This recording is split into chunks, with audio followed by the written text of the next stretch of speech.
Bittada o'xshab chiqadigan tovada pirog retseptini o'rgatib qo'yaman. Albatta buni tayyorlab ko'ring va sizlarga yana ham qulay va oson bo'lishi uchun narsalarni qoshiqda o'lchab soldim.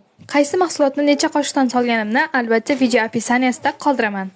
Tovaga tuxum, shakar, razriq litr vanilin solib, yaxshilab birinchi aralashtirib oldim. Undan keyin esa 4 qoshiq yog' soldim. Yog'dan keyin menda ozroq kakao qolgan ekan, boricha kakaoni solib yubordim. Sizlar albatta 2 osh qoshiq kakao solishingizni maslahat beraman.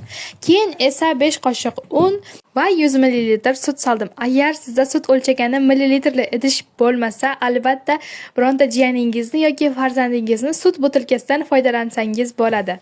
Hamma narsasini solib, tovada yaxshilab aralashtirib olgandan keyin qopqog'ini qo'yib, eng past olovda 15 daqiqaga pishirishga yubordim. Yana takrorlayman, eng past olovda 15 minut pishgan pirogimizni sut bilan propetka qilib olamiz va ustiga xohlagan glazurimizni surtamiz. Sal avvalroq men shokolad pastasi tayyorlagandim. Esingizda bo'lsa, mana shu bankachadan 2 banka bo'lganda, o'shani ozroq qolganda, o'shani ishlatdim men.